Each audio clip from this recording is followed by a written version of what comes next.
پیغمبر علیه الصلاة والسلام فرمایي که یو سړي ته قضاوت وسپارل شو چې ته قاضي یې، یا یو سړی چې دی هغه قاضي جوړ سو، جج، ټیک سلو، د الله رسول فرمایي فقد ذبح بغیر سکین، څوک چې څوک حلالوي په چاړه یې حلالوي. او دغه جج و، قاضي و، سردار و، ملک و، خان، بغیر د چړې چې دی هغه حلال سلو. بغیر د چړې څه معنا؟ بغیر د چړې دا معنا چې یو خو ظاهري حلالېده د سړی چاړه پر چا کښېږدي در غاړې وینې وبهیږي، یو روحاني حلالېده دی. نو چې کله یو سړی راولاړ سو قاضي سو یا چا قضاوت ورته وسپارئ، نو دونه لوی امتحان ته مخامخ سو چې د ده روح چې دی هغه حلال سلو، د ده روح هغه حلال سو، هغه ذبح سلو. نو لہذا د الله رسول ډیر ډیر ډیر دا به فرمایلی چې تاسو د قضاوته څه ځان ګورئ، ځانونه قاضیان مه جوړوئ، ځانونه ججان مه جوړوئ، ځانونه ملکانو، سردارانو، خانان. دا خو د هغه معنا ده د خلکو روغې فیصلې چې دي هغه ورکوي. نو د الله رسول فرمایي دا نسي کېدلی چې ته راولاړ سې، ته هغه روغه وکړې چې کومه الله او رسول ویلي. صحیح سو؟ دا کېدلی نسي قطعا.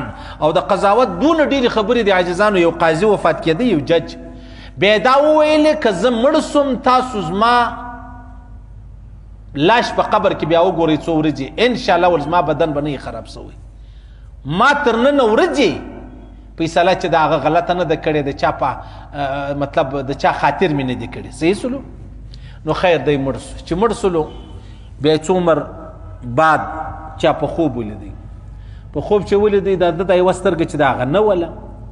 نو بیا پوښتنه ځینې وسو، تا ویلې تا ویل یاره زه قاضي یم، ما داسې قضاوت کړی، داسې د مرګه بعد ته ما وګورئ زما بدن به ټول سالم وي. دا ولې؟ ده ویلې هغه وجه دا وه چې ورځ زما فیصله کوله، دوه کسانو ما ته پیش سولو، یو زما عزیز قریب ولو، ورور بل او یو چې دی هغه پرېدی ولو. اوس دغه زما ورور چې دی هغه لمر ته ولاړو، ما وده ته په دې سترګې اشاره وکړه ما لږ ښه سایه ته سه، دا زما قریب ته ما د سترګو اشاره وکړله مال سایه ته سه. دغه خبره الله رب العزت زما دپاره بیا کښېښوله چې زما سترګه نن د هغه اشارې په خاطر چې دی هغه نسته. نو خو دواړه به ستا دپاره یو یې، تا ته دوه مجرمان، دوه کسان رالو ودرېدل، زموږ فیصله راوکړه، پر تا بیا فرق نه وي. او که تا فرق پکې وکئ بغیر د چړې حلال سوې. د الله رسول فرمایي دا ملکي و، سرداري و، خاني نه ده. د الله رسول فرمایي دا ملکي هم حق ده، سرداري هم حق ده، خاني هم حق ده. صحیح سو؟ ولیکن اکثره به په جهنم کې. ولې ملک و خان و سردار دا شی فیصلې کوي. نو خاول و تا ته وایي چې ما ته 2 روپۍ راکړه زه تا ته دا فیصله در کوم. اخو یو علما دي، ملایان دي وروره، چې ستا په فیصله کې روان دی، موټر هم د دغه ورسره دی، تیل هم دی ګاریې چې هلته ورسي. دی دا وایي چې یاره له موږ څخه دا غلط کار سوی دی، زه معافي غواړم، له موږ څخه دا گند خوړل سوی دی، یاره زموږ څخه غلطي. حالانکې زه خو مولوي صاحب یم، زه خو د دعا دپاره را روان سوی وم، ستا پر ځای زه ولې ګایږم؟ کار تا خراب کړی دی او زه ورته وم له ما غلطي سوې ده. صحیح سلو؟ هر ځای چې موږ ولاړ سو فیصلو لره، نو هلته خو زه مولوي صاحب یم، زه خو د یو طرف ته خوا یم او خاص کر موږ د دغه مجرمانو د خوا یو چې ور مې ولي بس دی ولاړې، موږ مخ ته ولاړې، موږ خبرې شروع کړو، لما غلطي وسوه، لما خطا وسوه. دا نه وایي چې د دوی څه خطا وسوه، نو زه خو د دوی ملګری یم، نو بس دغه وایم چې بس دا نو زموږ څه غلط وسلو، دا ډېره ناجایزه راسه وسوه، بس دغه ستا یې چاړه، زما یې غاړه، ستا یې لاس، ما یې ګریوان، بس دا له ما څه گند وخوړل سو پلانۍ، ته به معافي راته کوې. دا حالانکې کار ده کړی وي. نو مولوي صاحب ولې دونه ډېرې خبرې کوي؟ صحیح؟ دا ملایان چې کومې فیصلې کوي پر دې به الله و دې ته ډېر لوی اجر ورکوي، غرض نه پکې لري. ټیک سلو؟ او که وختي رالی مولوي صاحب ته دسته مسته کښېښوله د پیسو چې دغه واخله زموږ فیصله ده، نو بیا خو نو ډېره ګرانه خبره ده. یو ورځ دلته څه فیصله وکړله، نو هغه د یو طرفه سم پیسې واخیستلې، نو هغه پیسو والا بیا ما ته ویلې چې دا چا جنه اخیستلې پیسې، ول په دې کې به دونه جنې واخلو دغه 50,000 ستا مثلا. ما ورته ویل یاره دا ګند ما در اوسه نه دی خوړلی، که مې شروع کړې بیا په هغه ورځ زه تا ته وایم صحیح ده، تا ته به خپلې پیسې جن در واخلم، دا ما ته چې کوم 50,000 راکوي دا زه ورپرېږدم، زه یې نه غواړم، مې ما ته راکوئ. صحیح سلو؟ او دا چې ملک و خان ته تا دا پیسې نه ورکړې، ستا فیصله در کوي. اول خو ستا فیصله 1.5 کال در ځنډوي، نن ستا پر کور ډوډۍ سبا د ده پر کور ډوډۍ، نن ستا پر کور میلمستیا سبا د ده پر کور، یو نیم کال بعد ستا فیصله درکوي. نو خو هغه لنګه غوا ده وروره، بیا د بې دې معافیې د ده خو کار پکې جوړ دی. صحیح سلو. نو د الله رسول فرمایي چې چاته قضاوت وسپارل سلو بغیر د چړې حلال سو، بغیر د چړې. اوس نو موږ ته وایي چې یاره دا ججان دونه بد خلک دي، دا خانان دونه بد خلک دي، دا سرداران دونه بد خلک دي. ما او تا خو به مې ورځ د چا فیصله کړې که به مې نه یې کړې. ما او تا ته خو به هم د یو چا فیصله سپارل سوي که به نه یې سپارل سوي. نو سپارل سوې ده نو خو ما او تا هم د یو ساعت کې دپاره ججان سو، ما او تا هم ته یو ساعت کې دپاره قاضیان سو. ټیک ده صحیح د غټ قاضیان به نه وي، کسي قاضیان به وي. او د الله رسول فرمایي القضاة ثلاثة، قاضیان درې رقم دي، دوه جهنمیان یو جنتي. اول د الله رسول فرمایي واحد فی الجنه و اثنان فی النار، یو جنتی دی، دا دوه چې دی هغه جهنمیان دي. فاما الذي فی الجنه فرجل عرف الحق فقضى به، اولنی هغه سړی دی چې جنت لري په درو قاضیانو کې هغه دی چې حق یې ځان ته معلوم کړي، کیسه یې معلومه کړله، په خبره یې ځان پوه کړي، په خبره یې ځان خبر کړي، شو بد یې معلوم کړو، حق و باطل یې معلوم کړلو، حق و ناحق یې معلوم کړلو، بیا یې فیصله وکړه. د الله رسول فرمایي دا جنتي دی او فیصله یې حق فیصله وکړه. دویم د الله رسول فرمایي چې هغه به جهنم لره ځي، هغه څوک دی؟ ورجل عرف الحق فجار في الحق في الحكم فهو في النار. راولاړ سو په دا ښه خبر و چې دا سړی په دا بل ملامت دی، ښه په خبر و. بیا راولاړ سو فیصله یې د هغه چا په باره کې وکړه چې څوک چې دی هغه مجرم ولو. الله رسول فرمایي دغه قاضي جهنمي دی. او دریم هغه ورجل قضا للناس على جهل فهو في النار، رواه ابو داود. دریم هغه قاضي دی چې هغه مطلب په ښه خبر نه ولو، اساس په مابین راکښې وتی فیصله یې وکړه چې دا ستاسو دا دسو، په ښه خبر نه ولو. الله رسول فرمایي دام جهنمي دی. اوس یو سړی راولاړ سو، قضاوت یې وکړي، فیصله یې وکړه، درېیمواله یې وکړي، ملکي یې وکړه، خاني یې وکړه، سرداري یې وکړه، دوه قومونه، دوه کورونه، دوه ملګري سره خلاصول. اوس راولاړ سو په ټوله کیسه یې ځان خبر کړي چې خبر یې کوي اوس کوم حق و ناحق و د حق دپاره فیصله وکړه چې دا ستا حق دی یا بل ته ستا حق نسته، دا جنتي سو. دویم هغه سړی چې دا ټولې خبرې معلومې سوې دا حق د ده دی، دا حق د ده نه دی، دی راولاړ سو چې د چا حق نه و هغه ته حق ورکوي، دا جهنمي دی، هغه اولنی جنتي و. بیا یو سړی په ښه خبر نه ورالی، د خلکو په کیسه باندې ورکښېوتی، نه دا پوښتنه کړې ده، نه هغه پوښتنه، نه دا پوښتلی دی، نه هغه پوښتلی دی، بس هسې په مابین ورکښېوتی، دا یې ستا، دا یې د ده. د الله رسول فرمایي دام جهنمي دی. صحیح سلو. نو لہذا د الله رسول فرمایي که چیرې یو سړی بغیر د قضاوت، بغیر د مطلب قاضي سلو، جج سلو، دریم سلو، دریم خو اسانه توری دی، دا چی سلو بغیر د چړې حلال سو. حضرت عثمان رضی الله تعالی عنہ چې کله امیر المؤمنین سلو، نو بیا عبدالله ابن عمر ته چې حضرت عمر فاروق زوی ورته ته به قاضي کېږي، دا زه قضاوت نه کوم. ډېر یې ورته وویل، اخر یې ورته وویل چې ستا بابا د حضرت ابوبکر صدیق په زمانه کې قاضي و، ته ولې قضاوت نه کوې؟ ده ویل ما د الله د رسول څخه اورېدلي دي چې دا قاضیان درې رقمه دي، دوه جهنمیان دي یو جنتي دی.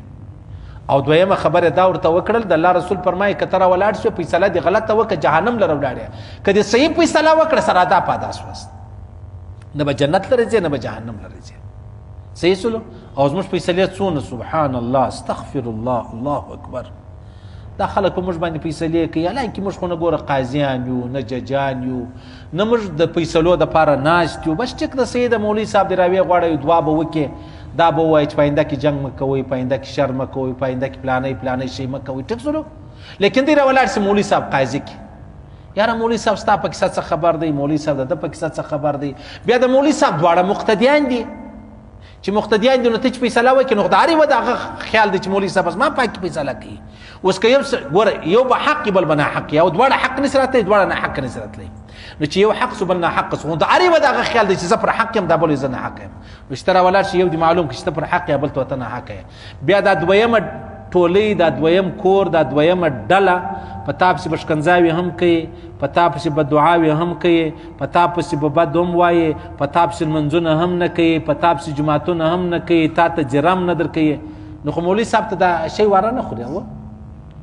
په کار دا ده چې مولوي صاحب چش نه وکړي، فیصلې نه وکړي، چې سل واره درته ووایي چې تا وکړه زه خوشحاله یم، دا نسي کېدلی، چې تا وکړه زه دا نسي کېدلی، قطعا نسي کېدلی. نو زموږ ملایان چې په دا مقتدیانو کې یو سړی دی پر رکوع هغه پر سجده هغه راشي په اول صف کې ودرېږي په دې پسې جومات نه کوي دا سارا خلک نه سارا خلک ډېر بېچارهګان دي ډېر غریبان ختم دي دا ملایان چې د دوی ستونه تنګ دي بل د هېچ چا څه نه دي تنګ پر هره خبره شکنځا ورته کوم مخامخ و دا شم پیښه سوې ده چې یو ملا 13 کاله امامت کړی په دې مسجد بیا مقتدی را ولاړ سوی په محراب کې په سوک پر دا مخ وهلی هلکه نو دونه ظلم سړی کوي دونه خو والله که چې ستا سپی در پاللی ستا د سپیانو صفایي یې کول والله که 13 کاله بعد سړی څوک پر مخ وایي لیکن دا مولوي صاحب وایي تی نه ګورې دا ملایان 40 کاله ملایي کړی بیا خلک پر راغورځېدلي وهلی یې ترټلی ټوک ټوک یې کړی د ملایي پسې اخستی بد یې پسې ویلی دا څونه بده خبره نه اما چې دونه لمنځونه در کوله اما چې دونه ستا پر پاتاو درې ورځې ناسته وم تو خپله یو ورځ ولاړې کور ته به ناست زه خو نو ملا وم زه ناست وم دعاوې ما کولې اول او نن انجام دا سو ځکه دا ملایان چې دي هغه ډېر علماو ته ملایي خوند نه ورکوي الله دې نه کوي الله دې نه کوي چې زما دا ملایي ولاړې سي اوه زما دا یقین نه دی چې بیا به زه په ټول ژوند ملایي وکړم ولې د ملایي ډېر ګران کار دی بیا د ملایي عجبه اصول دی هغه سړي ویلی هوښیار سړي و هغه که مولوي صاحب خوابدی سو هم به مولوي صاحب ماجد پرېږدي که د مولوي صاحب مقتدی خوابدی سو هم به مولوي صاحب ماجد پرېږدي که د عاجز صاحب مورا خوابدی سو مورا خو د ملایانو غبولې که د عاجز صاحب اجاڼۍ خوابدی سو هم به مولوي صاحب ځي که د عاجز صاحب زوی خوابدی سو زور یې ګر تر مولوي صاحب وځي غلطي تا کړې ده ناکي تا کړې ده ناجایزه تا کړې ده زه ولې د مسجد ته وځم یا نه دا خو ته یو وخت داسې خلک هم ما ولیدلو چې هغو زما سلام باندې بیا پوښتنه وکړه سلام پر چیش باندې هغه ویل یاره ته زموږ په پاتا کې ډېر نه کښېنې یاره پاتا خو نو زه خو مې انسان یم یاره و دا زموږ دی ملګري ستا غټ غټ مسجدان یې د 100 کورونه دي نن مړی اوس او 3 ورځې په دا پاتا کې ناست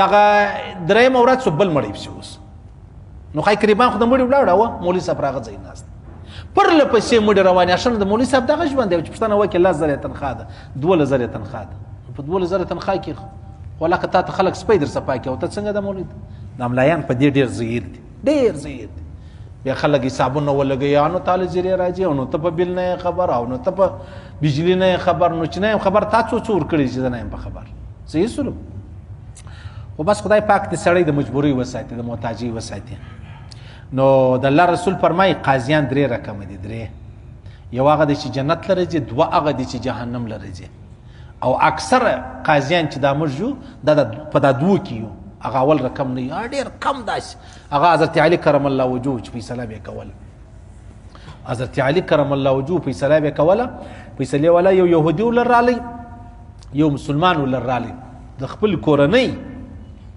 حضرت علي کرم الله وجهه فیصله د يهودي په باره کې وکول دا حق ده دی صحیح سلو نو فیصله ولا رښتیا خبره وه د الله رسول فرمایي وی حق خبره کوه حق که څه هم ترخه ده پروا نه لري صحیح موږ دغه عاجز صاحب راضي کوو دغه عاجز صاحب راضي کوو هغه عاجز صاحب راضي کوو په هغې کې خدای راسه پاته شي په اجان وخته په اخر کې هغه عجم خدای راسه ناراضه کړي خو یو الله راضي که یو الله خوشحاله که دا ټول انسانان د الله په لاس کې دي الله به هغه هم درڅه خوشحاله کړي صحیح سلو نو حضرت عبدالله ابن عمر ورته ویلې ول زه قضاوت نه کوم هغه ورته ویلې ول ستا بابا قاضي ول ټیک د سید زما بابا قاضي و خو زه دا نه کوم د الله د رسول څخه ما داسې اورېدلي دي